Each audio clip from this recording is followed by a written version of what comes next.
Hi everyone, this is Kiranmay from H&S department. Today in this session, we are going to talk about optical fibers.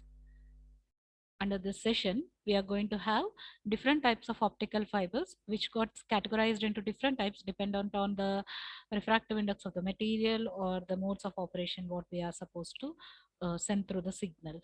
And another topic we are going to discuss is losses in optical fibers, uh, different types of losses and how to calculate that loss in an optical fiber and in what units. That is our today's session. So first of all, uh, types of optical fibers. So depending upon the two criteria called as the refractive index of the core material and the mode of operation, optical fibers are categorized into four different types. First one, depending upon the refractive index of the material chosen for the core, uh, the optical fibers are of two types. There are step index optical fiber and graded index optical fiber. And depending on the mode of operation, again, optical fibers are categorized into two types, monomode and multimode fibers. Coming to the first type of optical fiber, that is step index optical fiber.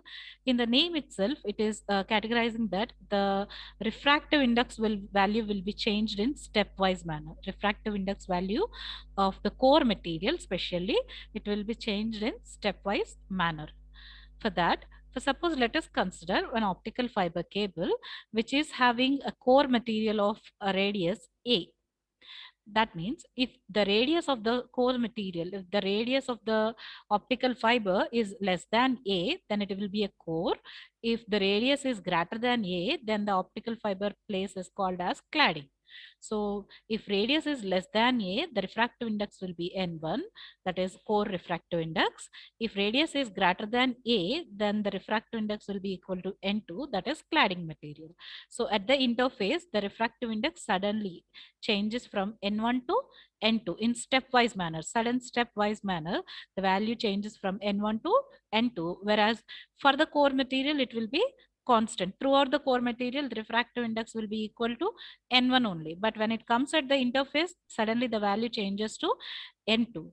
Due to stepwise decrease in the refractive index value from core N1 to the cladding N2 at R equal to A, this optical fiber is called as step index optical fiber. Depending upon the refractive index of core to cladding, again, the step index fiber are of two types, monomode optical fiber and multimode optical fiber. See on the screen, you can see the stepwise change of refractive index of core material to cladding material. This is a refractive index of core material, that is N1, and this is the refractive index of cladding material N2. At the interface, the value changes from N1 to N2 in a stepwise manner. Hence, this type of optical fiber is called as step index fiber, whereas its value will be constant throughout the core material. This will be constant. There is no change in the refractive index value inside the core material.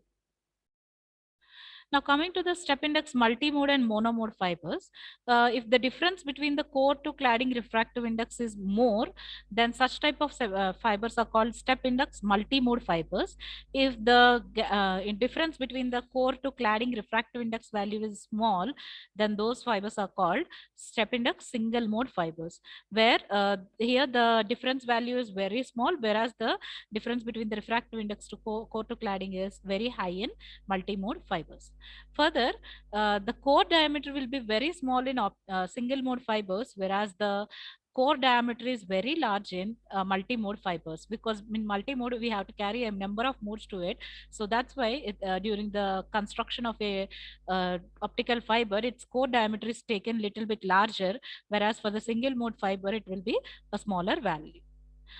Since a number of signals modes has to be transferred from one point to another point, in multimode fibers there will be high attenuation, low bandwidth, and high numerical aperture. High attenuation means attenuation is nothing but losses which occur in the material. So there will be high losses in the multimode optical fibers, whereas comparable to single mode fibers, in single mode fibers there will be low attenuation, high bandwidth, and low numerical aperture value. And coming to the application orientation, multi-mode fibers are generally used for short distance communication, whereas single mode fibers are used for the long distance communication. As attenuation is less in single mode, so that it is used for the long distance communication, and attenuation is more in multi-mode, hence it is used in short distance communication only. Because if a multi-mode fiber is used for long distance communication, due to attenuation, as the attenuation value is very high, the signal may not be completely traversed from one point to another point. Hence, only multimodes are used for short distance communication. And in the single mode fiber, since attenuation is very low, hence these are used for the long distance communication. On the screen, you can observe that the radius of the core material for the multi-mode, the radius is very high, and for the single mode, the radius is very less, and comparable to the change in the refractive index values also, for the multi-mode, the refractive index change will be very large, whereas for the single mode, it will be very less.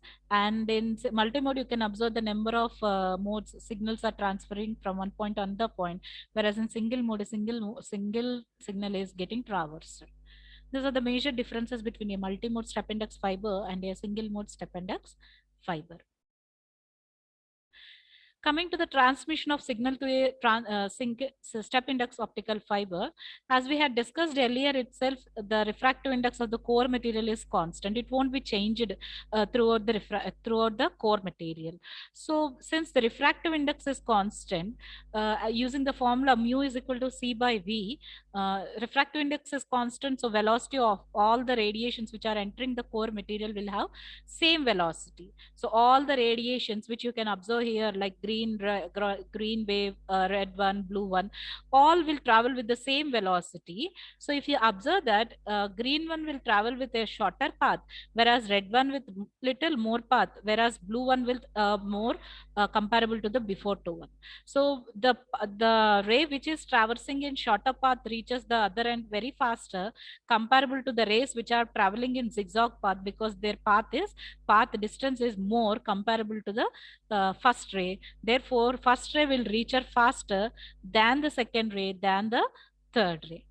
So due to constant refractive index, all rays will travel with the same velocity. Hence, at the receiver, all the rays will received at different times. So the signal will get broadened, which is called as intermodal dispersion. So due to transmission rate and capacity reduced, this difficulty overcome in graded index fibers. Whereas when you go for the graded index fiber, this disadvantage of intermodal dispersion has been overcome in it. Let us see what is the construction for the graded index fiber and how it overcomes the intermodal dispersion in its transmission.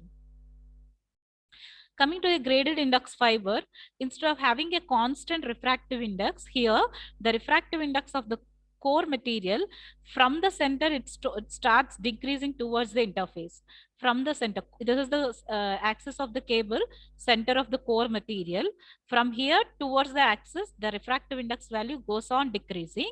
At the interface, the value will be equal to the refractive index of cladding material. So at center, more refractive index, towards the ends of the core material, towards the ends of the core material, that is at the interfaces, the refractive index value will be equal to core cladding refractive index. Hence, the value of core material is gradually decreasing from center toward the interface. That's why these fibers are called as graded index fiber. There will be a gradual change in refractive index of core material. So coming to the transmission of signal in a graded index fiber, as we had discussed that at the center we'll have more refractive index, and as you go towards the interface, refractive index goes on decreasing. And due to change in refractive index, we had a formula mu is equal to C by V. That means refractive index is inversely related to the velocity of light, velocity of the ray which is traveling through the medium. So if the medium is having more refractive index, the ray which is traveling in that medium will have lesser velocity. If the medium is having lesser refractive index, the ray which is traveling in that medium will have more velocity. So depending upon this criteria, the ray which is traveling along the axis of the cable, that is one ray 1, will have more refractive index, means less velocity.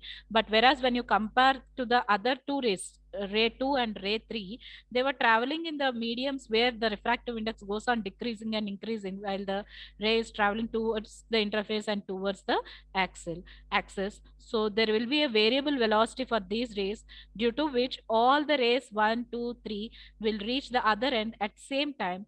Hence, the intermodal dispersion can be reduced to minimum in graded index fibers. Coming to the different types of losses or the attenuations which are existing in optical fiber, the main specification for the optical fiber is attenuation itself. What is attenuation? What are the power we are launching at the input end, and what are the power we are getting at the output end? Both will not be equal to each other. The output end power will be lesser than the input end power. So to find out the attenuation in a optical fiber cable, different types of attenuations are there. One of them is scattering losses, absorption losses, and bending losses. First, let us see what is scattering losses. Scattering losses is mainly due to composition and density of material chosen for the core and cladding construction. Due to this, light is scattered in in a manner known as Rayleigh scattering. This scattering light is then lost from the fiber.